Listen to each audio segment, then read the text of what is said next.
the podcast where we talk about how the Trump administration is breaking the law and what people are doing about it. I'm Jason Harrow, your only host today, and I'm your only host because we've got a very special episode for you. We've got an interview with Rick Hasen.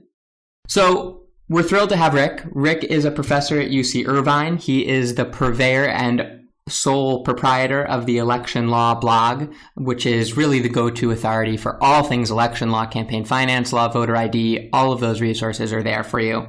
He's the author of several books, including The Voting Wars, Plutocrats United. He's the author of a leading election law casebook. And now, just out this week, listeners, he is the author of The Justice of Contradictions, Antonin Scalia and the Politics of Disruption. So, Rick, welcome. And in light of your new book, we'll get to lots of stuff about Justice Scalia, and I'm excited to do that. So thanks for coming on the show. Oh, it's great to be with you.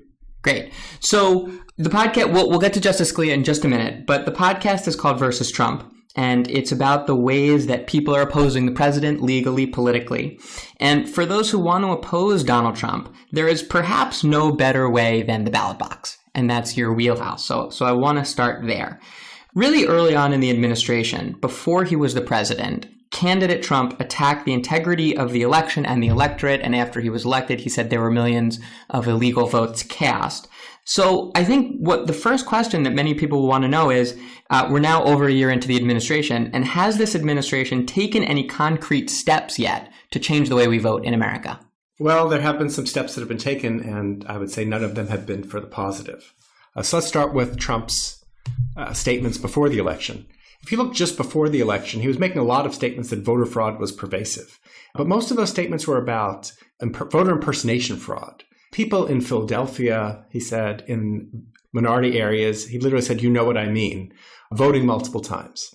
And these claims have been repeatedly debunked. The amount of impersonation voter fraud in this country is infinitesimal. For my 2012 book, which you mentioned, The Voting Wars, I tried to find a single election since the 1980s where this kind of fraud was used to affect the outcome of election. Couldn't find a single example anywhere in the country, any kind of election.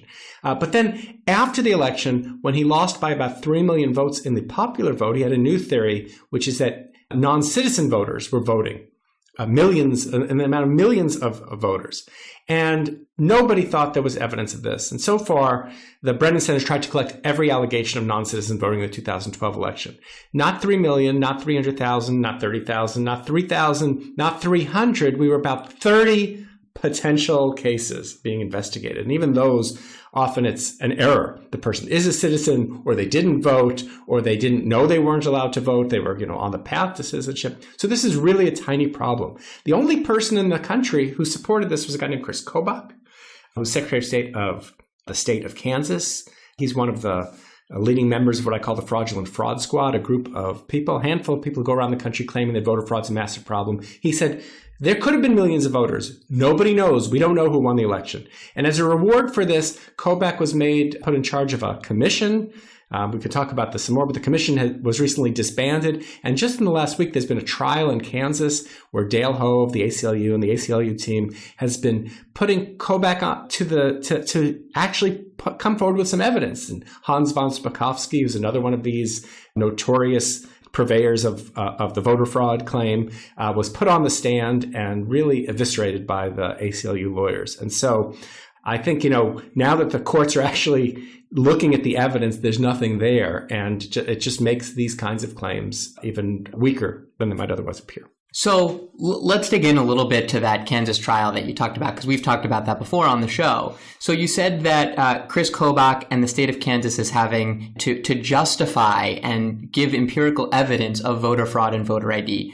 Can you say what they've come up with? Because I think a lot of people, and we can talk about the justice you wrote your book about, Justice Scalia and Justice Stevens, when the Supreme Court last really dealt with the issue of voter ID, it ratified a state's ability to pass these kinds of laws, perhaps because they didn't have the evidence was a bit uncertain. So can you say what the evidence is showing in Kansas, and maybe would that make Justice Scalia reconsider his opinion in your view, or the current justices reconsider their opinion on these laws? So it's important to distinguish between two things. Voter ID laws, which were the subject of the 2006 Crawford case, which you mentioned and we could talk about, or voter registration laws. What's at issue in Kansas is a law that says before you can register to vote in Kansas, you have to provide documentary proof of citizenship, like a birth certificate that shows you were born in an American state or territory, or a naturalization certificate or something. And lots of people don't have that documentation.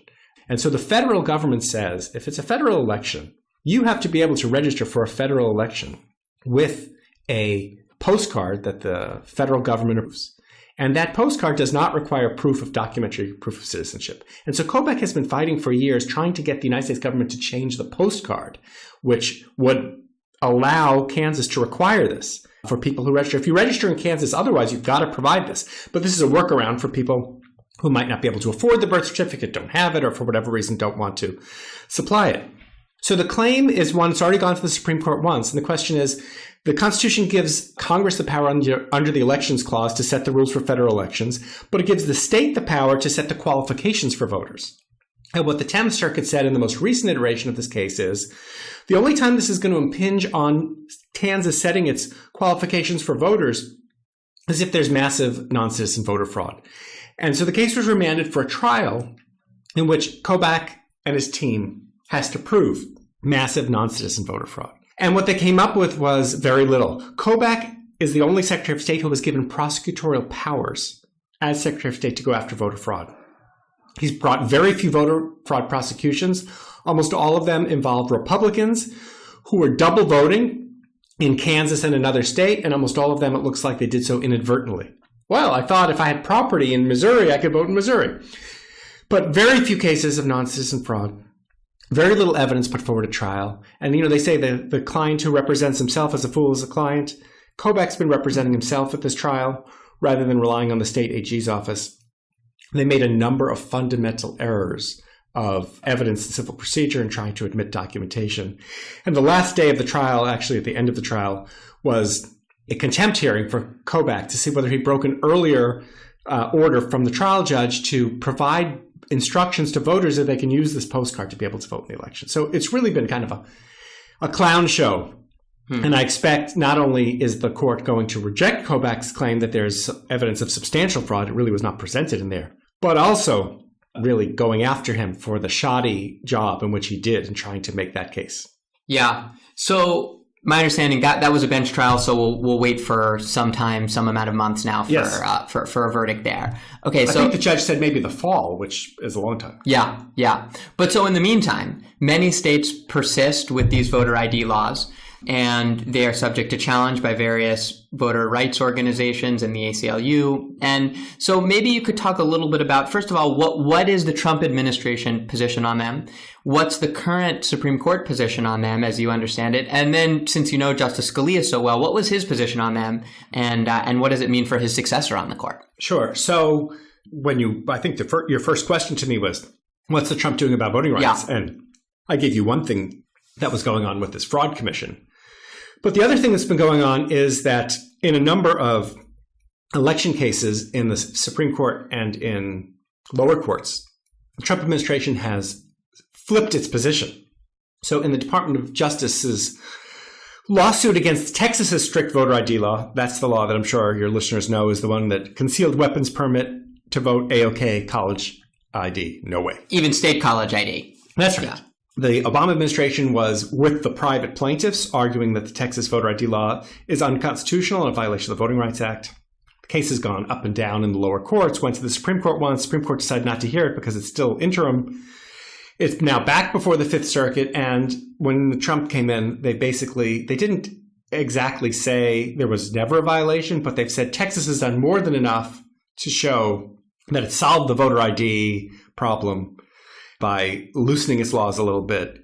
You shouldn't even look at whether Texas had a racially discriminatory intent when doing it. Just get out of the case, courts.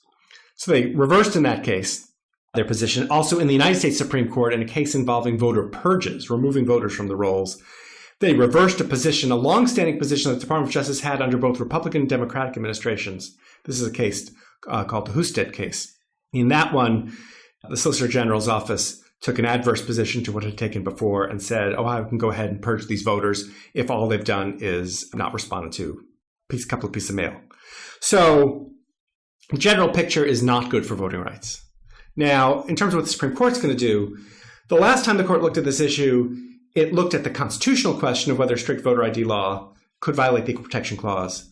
In that case, Crawford versus Marion County Elections Board 2006 case, I think, if I'm remembering that right, the court divided, or maybe 2008, the court divided 3-3-3. 3 justices led by Justice Souter thought it was unconstitutional.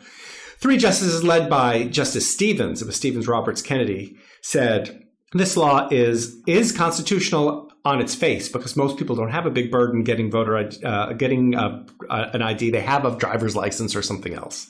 And the law turns out, now that we see Texas, is not to be as strict as it could have been. And Stevens left open the possibility, well, if you face a big burden, you should be able to come back and raise that issue and get an exemption from the law. So you mean individual voters or individual or class of voters? Sure, right, okay. Yeah.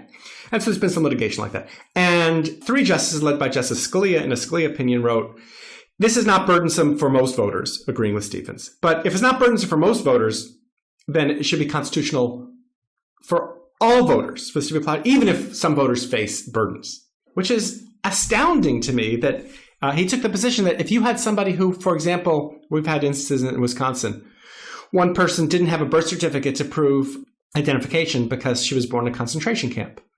Another person couldn't afford the $23 that you need to get the free ID, the $23 for the birth certificate to get the free ID. And another person had no use of her hands, she was disabled, came to the Bureau of Motor Vehicles in Wisconsin to sign up for a voter ID and had with her daughter who had her power of attorney. They had the power of attorney, said, my daughter can sign for me. They still wouldn't give her the ID. I mean, it took litigation to do it. So it's become very burdensome to try and do this. Now, a lot of the new cases, the case out of Texas, for example, the case out of North Carolina, they raise different issues, which is whether the law violates Section 2 of the Voting Rights Act. That case, I think, may eventually make its way back to the Supreme Court, which didn't get involved the last time because it was an interim decision. But I think Justice Scalia was a very stingy reader of the Voting Rights Act. I imagine that Justice Gorsuch is going to be a very stingy reader of the Voting Rights Act. And so could depend on what Justice Kennedy does. Justice Kennedy also has been skeptical of broad readings of the Voting Rights Act. We just haven't had a case at the Supreme Court where the Supreme Court has dealt with what Professor Dan Takaji has called the new vote denial, where it's not a redistricting case under Section 2, but it's a claim that the state has made it harder to register or to vote. Yeah. So I guess we'll see how those play out. But since you brought up gerrymandering, and I know you've written a new piece this week as well about some of the gerrymandering cases because the case for Maryland is being argued in this session of the Supreme Court's term. So why don't you talk a little bit about the Maryland case? We talked extensively on this podcast, and there is writing on Take Care as well about the Wisconsin gerrymandering case, which is a challenge to the entire map up there as being unconstitutionally partisan gerrymandered. Why don't you talk a little bit about what's going to happen in the Maryland case and where that might go? And as you said, what Justice Scalia's views on it might be were he still alive and on the court. Sure. So the Maryland case, Benesick versus Lamone, is being argued Wednesday, the 28th. And the question there is whether or not a Democratic gerrymander of a single congressional district, which helped get a Republican incumbent out of the House of Representatives, whether that violates the Constitution. There are 4 differences between the Wisconsin case and the Maryland case. Number 1, it involves congressional districts, which maybe raises different constitutional issues. Number 2, it involves Democrats engaging in gerrymandering rather than Republicans. Number 3, it involves a challenge to a single district, as you mentioned, rather than to an entire state plan. And number 4, the main theory, although the theory is in both cases, but the main theory that's being pushed in the Maryland case is a theory that Justice Kennedy seemed very enamored of in earlier writings about partisan gerrymandering, which is that it violates the First Amendment of the Constitution, people's associational rights to engage in this gerrymandering. And this was a kind of an argument between Kennedy and Scalia that goes back to a 2004 case called Veith versus Jubeler, involving the congressional gerrymandering of Pennsylvania districts in the last districting round. Justice Kennedy didn't decide, but raised the question of whether or not a First Amendment violation could come, and with a partisan gerrymander, he analogized it to these patronage cases the Supreme Court decided in the 1980s and 90s, which basically said if you're the governor of Illinois and you're a Republican, you can't fire the janitor because he's a Democrat, non-policymaking point, because that violates their First Amendment association rights. They're losing a valuable right just because they're Democrats. And Kennedy suggested maybe these cases provide the hook to say that putting someone in a particular district or taking them outside the district solely because of their affiliation violates the First Amendment. Justice Scalia's position was whether you're making a First Amendment argument or equal protection argument, it might well be that partisan gerrymandering is unconstitutional, but it's not for the courts to say. It is an unmanageable, there's an unmanageable standard. There's no way to know when taking consideration of party is okay and when it's not. And so I really see this in the short term, it's going to be whether Kennedy's ready to commit to his position or not. But, Kennedy's not going to be on the court forever. And so if you think about longer term, it could be that in this round, the opponents of partisan gerrymandering win. But even by the time of the 2020 round of redistricting, whatever the court might do in the Wisconsin and Maryland case could be reversed, and ultimately Justice Scalia's view could win the day. And I should point out, in those patronage cases that Kennedy raised, Scalia had written a big dissent saying, even if people's rights are being violated, the state has a really strong interest in having strong political parties, and this is just fine. And so I think that you'll see some of the conservatives on the court, if it goes down the First Amendment route, going back to Justice Scalia's views and saying that sometimes it's really fine to engage in incumbency protection. And that, of course, is pretty ironic because Justice Scalia was a huge opponent of campaign finance regulation. And the main reason he argued that campaign finance laws were bad is because they were written by incumbents to help incumbents. He was very selective in his views as to when incumbency protection mattered as a constitutional matter. So that's a really intriguing theory, and I haven't heard much about the incumbency protection rationale here and the argument that gerrymandering, unconstitutionally favors incumbents. But that seems to me like an argument, as you said, Justice Scalia has written about before in other contexts. It's also a case, I don't know what your view of Chief Justice Roberts' thoughts on these issues, but the kind of Federalist Society mainstream conservative view is very, often they want term limits installed, right? And they worry about the quote unquote career politicians, right? What President Trump referred to as the swamp. So have the plaintiffs in these cases really tried to get the conservative votes with that line of reasoning? And do you think it might have any success among Roberts, Alito, Gorsuch? Well, that's a fascinating question because in the lower court, the Maryland case, like the Wisconsin case, was heard by a 3-judge court. These are special courts that hear some redistricting challenges. And in the Maryland case, on the 3-judge court, there was one appeals court judge, as the statute requires, and it was Judge Niemeyer, who's one of the most conservative judges, maybe the most conservative judges on the Fourth Circuit. And he wrote a dissent and argued that there was a constitutional violation. And he made a really impassioned conservative argument for the courts to come in and police. And so, of course, the plaintiffs in the Maryland case are going to lean heavily, and I did in their briefs, on Judge Niemeyer's opinion. Is that going to convince Gorsuch, Alito, or Thomas? I would think not. Certainly, Justice Thomas signed on to Justice Scalia's opinion in the Veith case, rejecting this and saying the courts need to stay out of this. So we have Alito and Roberts and Gorsuch who were not on the court when this was decided. Roberts is somewhat of the wild card. I had a piece in the LA Times talking about, soon we'll be living in the world where Roberts is the swing justice on everything. I think it's going to come down to this. If Kennedy decides to police gerrymandering, Roberts may go along. And why might he go along?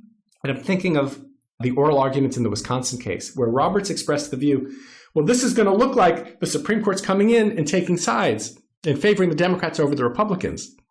It might be that the court decided to take the Maryland case. So when they issue their decisions, they could issue one that sticks it to the Republicans and one that sticks to the Democrats and say, look, we're equal opportunity gerrymander busters. So Roberts is a wild card. I'm going to be listening very carefully to the oral argument in the Maryland case when it gets released the Friday after the argument. Yeah, and so are we. So before we go back to Justice Scalia on some of the things you said in your book, Rick, I want to talk about another set of concerns that people have with the Trump administration, and that's not related to election laws, but related to campaign finance laws. And specifically campaign finance laws or regulations that may have been violated in collaboration with Russian quote-unquote collusion. So I'm wondering if you could start us off by telling us what legally in the campaign finance laws could collusion mean? What is wrong with it? And why is the Trump administration setting up a standard that the regulators of campaign finance and the Mueller team can't necessarily meet when it comes to finding violations of campaign finance laws? So collusion is not a legal term, at least in the campaign finance area. We have coordination, which kind of sounds like that. So let's talk about just generally first what a foreign entity can do. So a foreign individual, a foreign government, a foreign corporation cannot spend money on election ads in the United States, and cannot make a contribution to a campaign.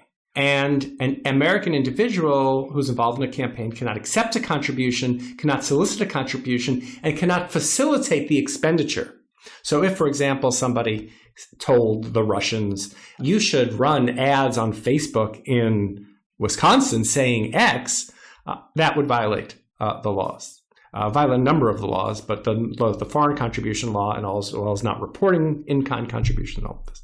Well, what do we know about what the Trump administration has done on this? Well, first of all, there have been allegations that Donald Trump Jr. had this meeting with these Russians during the time of the campaign. And this is where he said that would be great to get the dirt on Hillary Clinton. And so there's been a question as to whether or not he solicited a contribution, whether or not the providing of information would count as a contribution. And so that's in the black hole of the Mueller investigation. We don't know what's happening with that.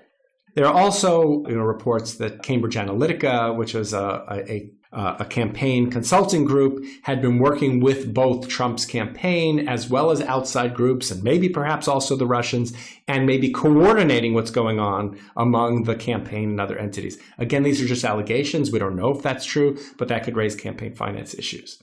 But we do know that an entity associated with the Russian government spent a lot of money on ads that went on Facebook and other social media. Turns out that most of those ads, while probably intended to influence the election, do not violate the law. So, for example, they were organizing people pro and con Black Lives Matter rallies. They were riling up people on immigration. They weren't even mentioning the candidates' names.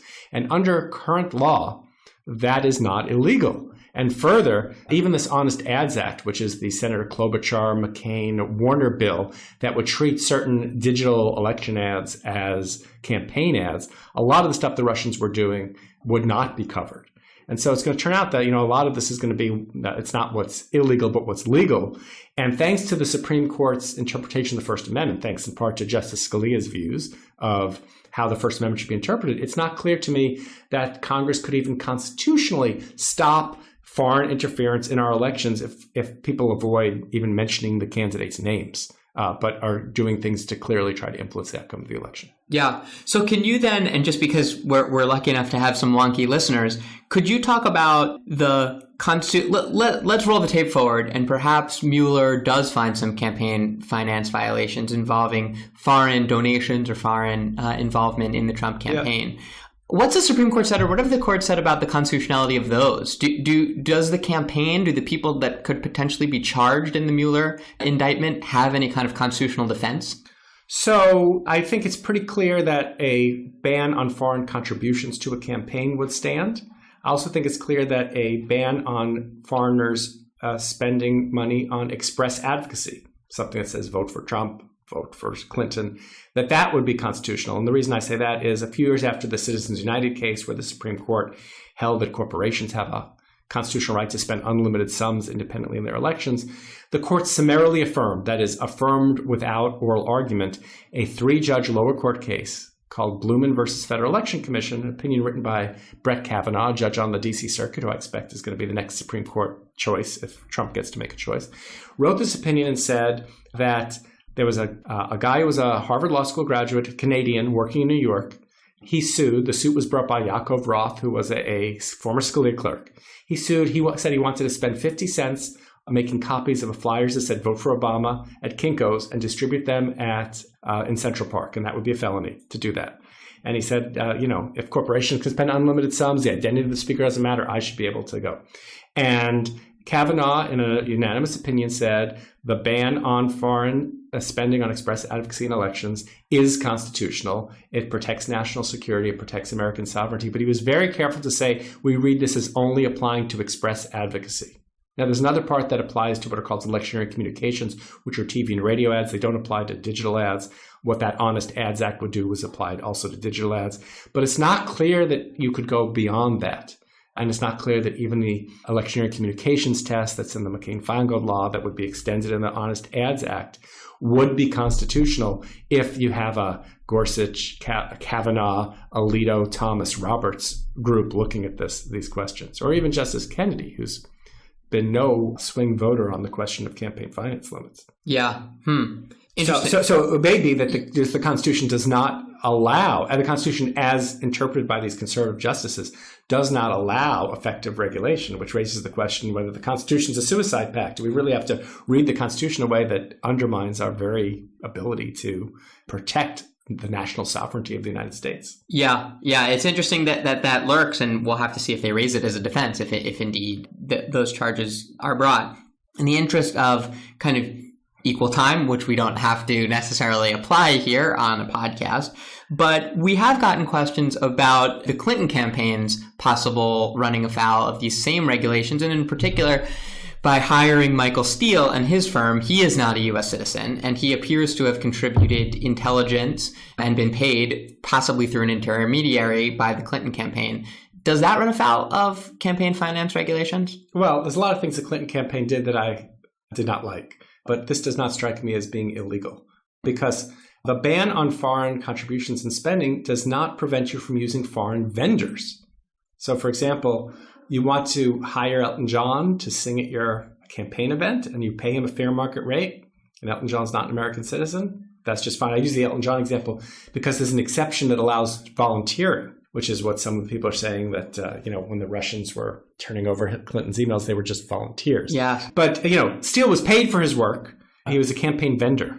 As Cambridge Analytica, paid vendor of the Trump campaign, British corporation. No problem if you're paying market rates. You can employ a foreign individual. So this is not about foreign individuals being paid market rates. The claims against the Trump campaign are about foreign governments or foreign individuals contributing to the campaign or spending money in favor of the campaign.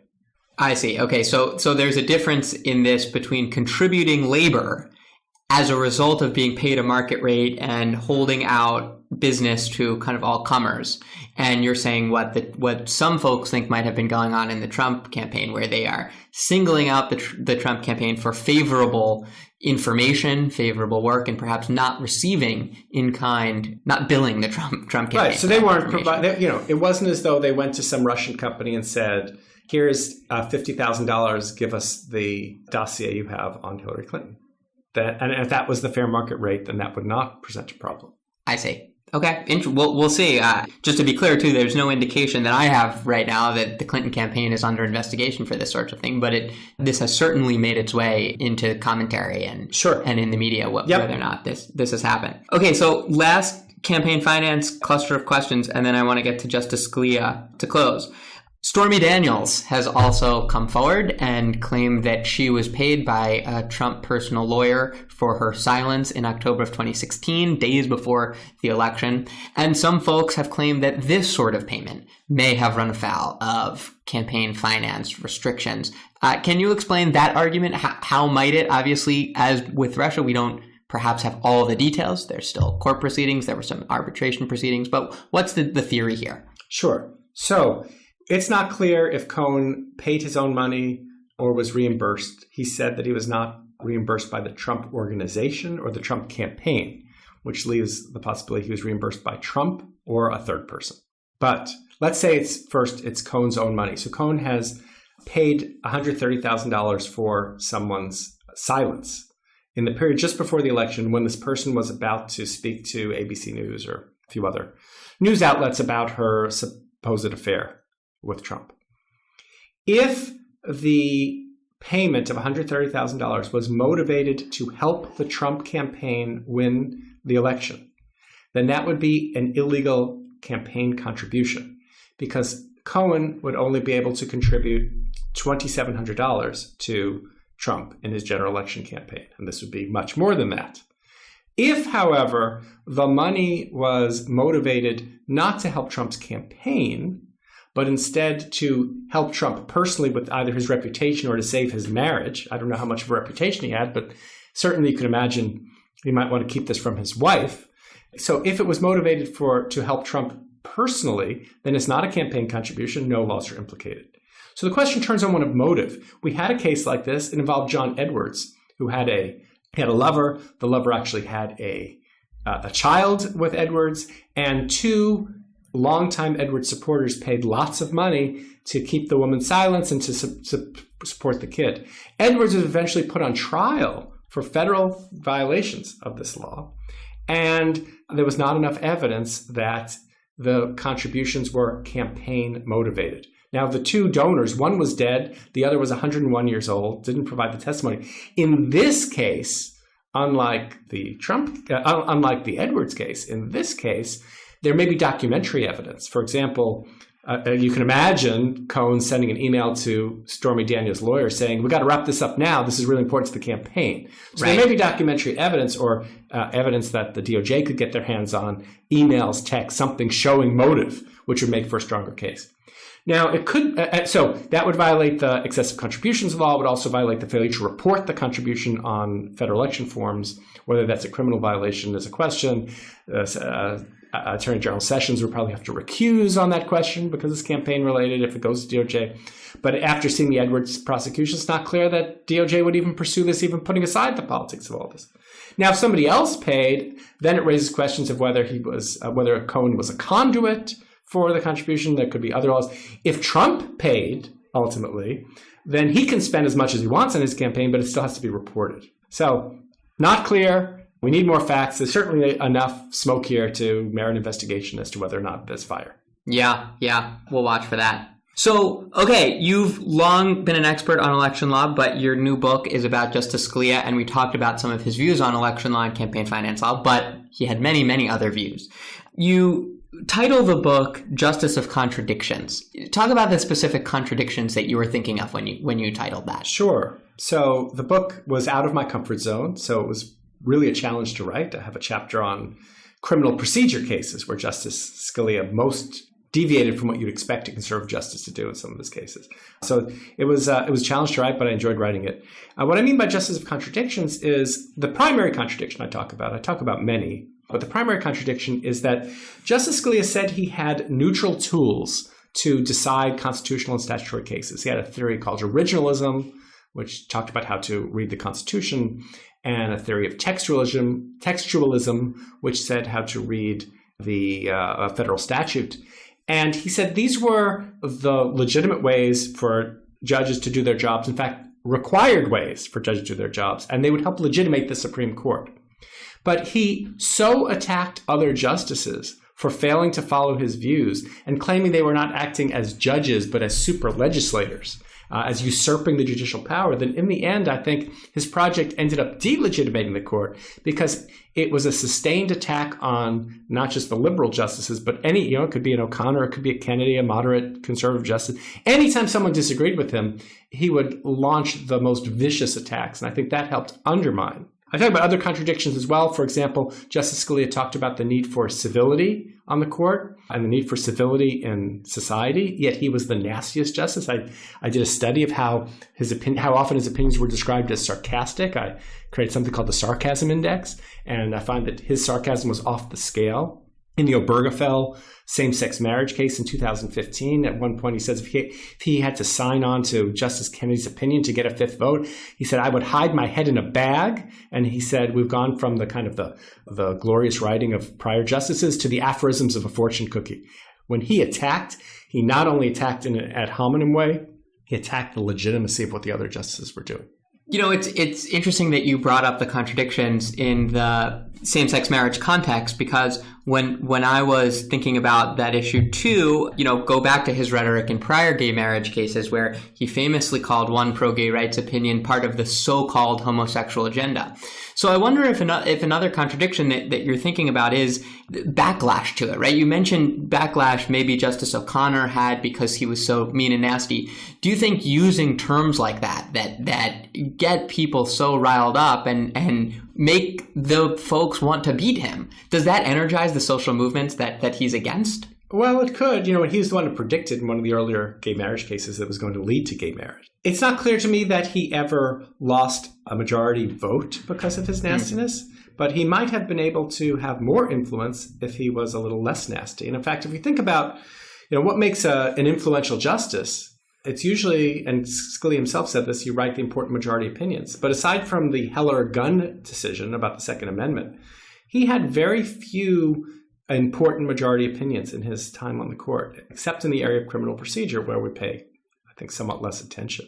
So I think he kind of lost some of his influence. Maybe it created a backlash, but his role as a public intellectual, he kind of revitalized the role of the justice public intellectual, and he would use his bully pulpit to attack. I would like my Constitution dead, dead, dead on Bush versus Gore, the case ending the 2000 election. He said, get over it. And I think he kind of changed the way justices appear in public. We have our justices. They have their justices. These justices go to the Federal Society. These justices go to ACS. And there's not really a lot of meeting. And it's just, I blame Scalia's lead for Justice Ginsburg's very intemperate remarks during the 2016 election when she attacked Donald Trump's candidacy. I just didn't think it was the place for her to do it because cases about Trump's candidacy could have come before the Supreme Court. It seemed very ill-advised, but now everyone's out there in your face. These justices are public figures, and Scalia really revitalized that. And that started with, well, when you say revitalized, was there a history when Supreme Court justices were more out in the public and then a period of time when they weren't, or is Justice Scalia really sui generis? So I did a study of this from the 1960s, looking at all the reported public appearances and interviews of justices. There was a period in the 1960s where some justices were out there a lot, like Justice Goldberg was doing a lot of work for the Anti-Defamation League, preventing anti-Semitism. Justice Douglas was out there doing environmental work. He would famously take a hike on the Pacific Crest Trail and invite people to come along with him. Can you imagine that, hiking with a Supreme Court justice? That would be pretty cool. That would be nice. But they didn't really talk about their opinions or their jurisprudence or their methodology very much. Then Warren Burger really tried to suppress dissent of justices in the 1970s. Scalia comes on the court in the 1980s and things really take off. The number of public appearances goes up. And so I have a little chart where I look at a celebrity index. How often do the justices appear at these public events and in interviews? And if you look at the top 10 justices by appearances divided by years on the court, 9 of the top 10 justices were all the current justices while Scalia was on the court. The only exception was Goldberg, who had made these in the 60s. Wow. So things do seem to have changed. Yes. So taking you away from, as you said, what your longtime expertise was and into the criminal procedure arena, I wanted to ask you about that and that chapter in the book, because he has long championed in these public appearances that you're talking about criminal procedure as an area where he adhered to what he claimed were these neutral constitutional principles, even if they were against his personal leanings. So he has claimed that he is a darling of the defense bar because in several areas, including the Fourth Amendment and his protection or his willingness to side with defendants who are perhaps subjected to illegal searches and seizures, on the Sixth Amendment when it comes to a revolution in the way that statements that could potentially implicate defendants are treated, he sided repeatedly with defendants there. Do you buy his line of argument that he is a darling of the criminal defense bar and he was just applying neutral principles? I buy part of that. So first of all, I think the record was mixed. So in the Fourth Amendment context, illegal searches and seizures, and very importantly, as mentioned, the Sixth Amendment context on the right to confront witnesses, Scalia was the real deal. These were opinions or dissents that took a view that was very pro-criminal defendant. But there were many other areas where he was not.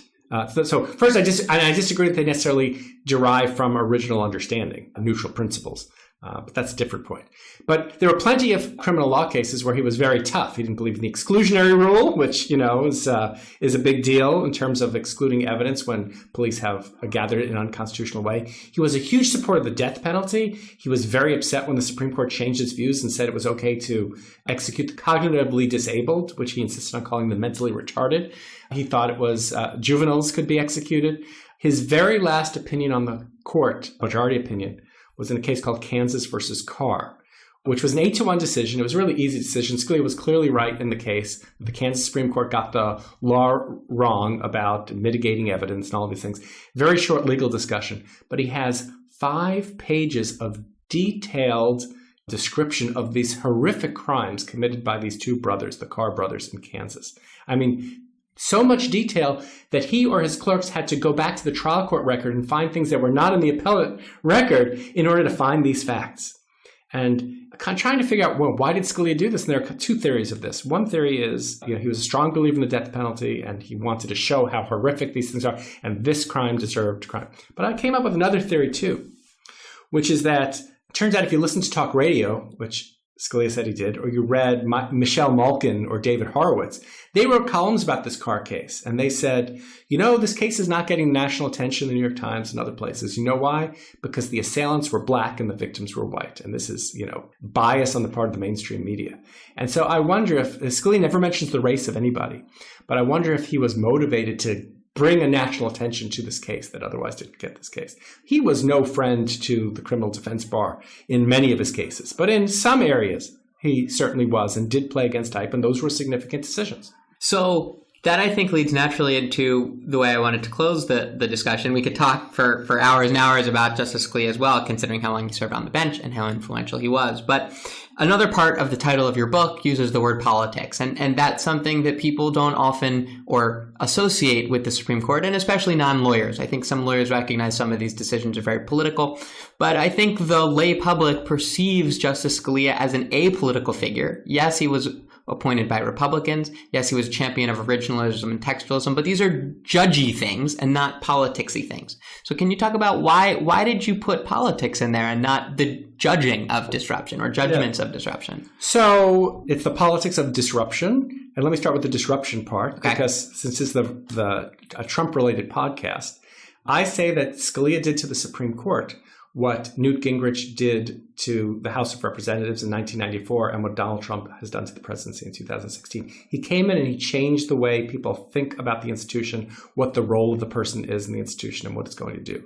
He was like Trump and like Gingrich, he was a populist, nationalist, anti-elitist, more contradictions. He went to Harvard Law School. He was extremely educated, extremely well written, but yet he criticized the elites. Said, comes to affirmative action, it's not going to be Lewis Powell's kid that's going to be hurt. It's going to be the Polish factory worker's kid. When he wanted to let the political process go wherever it was going to go, unless it involved campaign finance or unless it involved African Americans' political power. He called the Voting Rights Act racial entitlement, or it involved gay rights, where he said they have too much power because they don't have kids, they have too much disposable income, and they can put it all in on politics, and they have disproportionate. So there's the disruption. He was giving voice to the same people who were the Trump voters. And it's no surprise to hear that Justice Scalia's widow had Trump signs in her lawn during the campaign. On the politics part, I think, and this is where I end the book, there's no escaping that in these really difficult constitutional questions where we have to figure out what these opaque words in the Constitution mean, the Equal Protection Clause, Due Process Clause, these kinds of things. There's no question that a justice's values help to define how they're going to vote.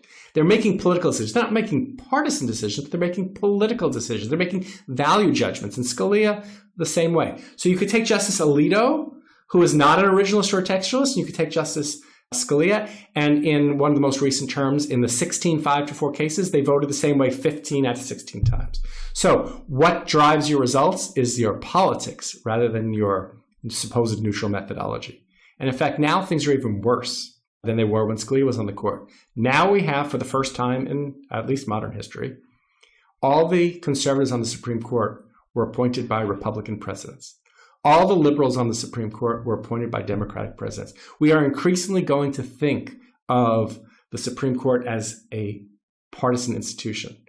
The Republican Supreme Court today did this. The Democrats said that. And I call Justice Scalia at the beginning of my book a polarized justice in polarizing times. And I think his whole approach, both his methodological approach and the way he attacked others for not following his methodological approach, helped to polarize the court and helped to make it a much more political institution. So I guess we can close with, where can we go from here? You looked so closely at the Supreme Court opinions that he wrote, and he was appointed in 1986 by Ronald Reagan. So that's a long time of change on the Supreme Court. What happened? Is it possible the pendulum will swing back in the next 30 years? Is there an anti-Scalia on the court right now, or the potential for an anti-Scalia? Or are we sort of living in a post-Scalia world? So we're certainly not a post-Scalia world. Gorsuch comes in and says, he believes in originalism and textualism. He writes this ode to Scalia. The conservatives are going to at least talk the Scalia talk, and they're going to vote the conservative way. I think Kagan is the strongest liberal on the court now, but she doesn't have a unified methodology. It's really hard to sell. We're going to be really eclectic and look at all the circumstances. That's not as easy to sell as it's written in the Constitution. This is how we have to do it, which is how Scalia kind of presented it. It's hard to sell eclecticism, but I think it's going to be a political battle. If Democrats retake control of the Senate, and there hasn't been another Supreme Court confirmation before then I expect Democrats are going to try and block any Trump nominee if there is one in the last 2 years. If not, Republicans will come in. When you have unified Democratic control, it would not surprise me, and this is a topic probably for another podcast, to see talk of court packing. We've already heard about this. Why 9 justices? Let's have 11. Let's put 3 Democratic appointed justices on the court. So I think as the court becomes a more political institution with 2 teams, we're likely to see much more of this. And I should say finally that I don't think these justices are being put on the court because they're going to vote for their team. I don't think it's like that. I think there is a division between law and politics. I think these justices are chosen because they have a certain ideological and methodological orientation, and that orientation lines up with the interests of the Democratic or Republican Party. And what perpetuates then is more polarization on the court. So I'm really not optimistic about the short term in terms of the court finding a center again, and I'm not optimistic in the short term about a liberal majority coming on the court. You know, there was the Warren court era, but other than that, it's been a pretty conservative institution. Yeah, well, we often end on not the most optimistic of notes. Nonetheless, we'll say thank you. And even though, again, that's not a super optimistic note about the future, it's a great look at what's going on now and what's happened in the past. So the book is available now, Rick. Electionlawblog.com is where folks can find you. Are you on Twitter or on other places? I'm on Twitter at Rick Hasen, and you can find the book, The Justice of Contradictions, on Amazon. Great. Fantastic. Thanks, Rick. Thank you.